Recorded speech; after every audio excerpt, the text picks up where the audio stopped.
For an hour and do this. I don't think so. I don't think so. Donald Trump questions Hillary Clinton's stamina, releases new information about his health. We'll check in with our medical. I'm Patricia Stark. A congressional report Snowden. The House Intelligence Committee report charging that, contrary to Snowden's self-portrayal as a whistleblower, he was a, quote, disgruntled employee. The report comes as Snowden, who lives in Russia, seeks a presidential pardon, claiming he helped his country by revealing secret domestic surveillance programs.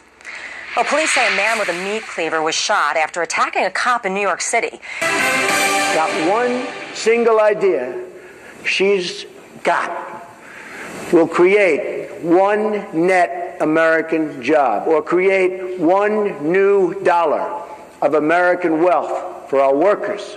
The only thing she can offer is a welfare check. That's about it.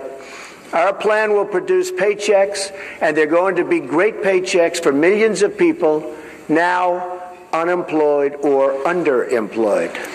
That was Donald Trump earlier today taking a few little swipes at his Democratic rival while unveiling details of his economic plan. Joining us now with reaction, GOP Vice Presidential nominee, Governor Mike Pence. Governor, how are you? I'm great, Sean. 54 days to go, and you may be the next Vice President of the United States. You gotta love these polls.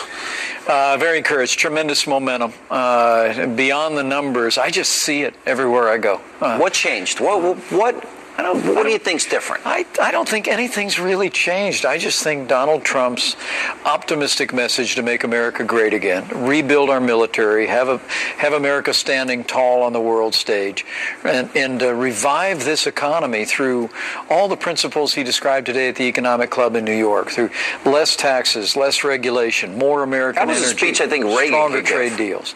That's a Reagan economic policy. Maybe take aside the trade issue alone. Everything else is Reagan.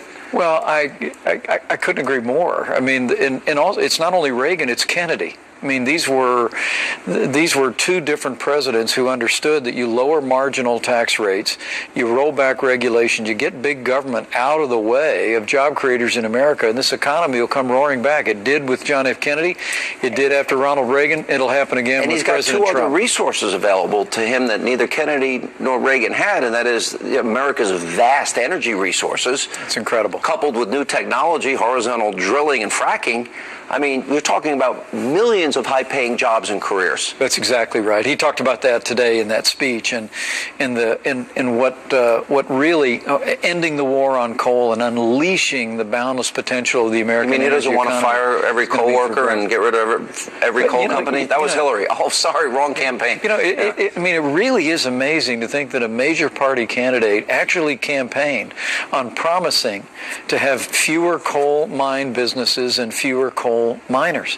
That's exactly what Hillary Clinton said. See, I would argue I do see a little change in Mr. Trump in this sense. I think he's more on message, very deep substantive speeches he's given on policy.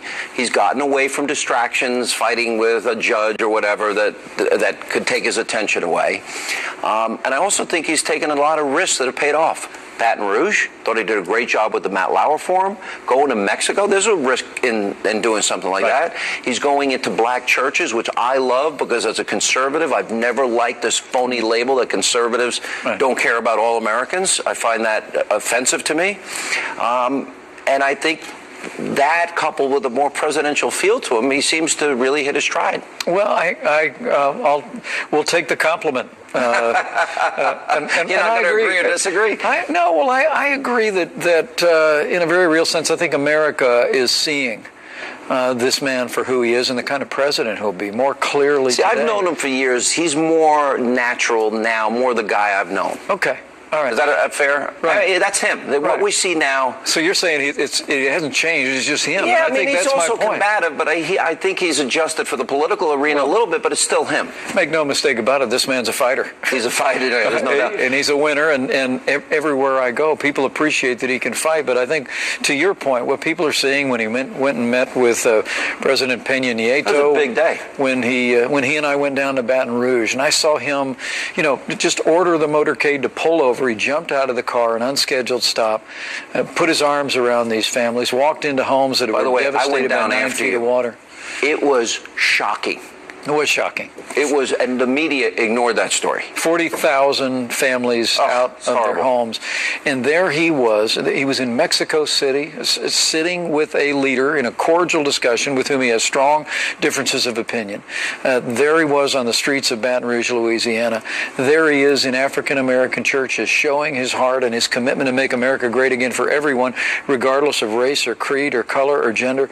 What people are seeing is the kind of president that Donald Trump will be, and I think that's why you're seeing all the momentum, the turnout at the rallies, and all the momentum in all these key states around the country. What do you say? Like, he laid out an extremely conservative agenda on the economy today. Mm-hmm. He has an extremely conservative plan. He likes originalists like Scalia and Thomas for the court. You bet. Education back to the states, energy independence, repeal Obamacare, replace it with free market solutions. His tax plan is conservative. What part of this alienates any conservative? Because you're as strong a conservative as I think I am, and I know people like the term nationalist populist, but the agenda itself is applying conservative principles to today's problems.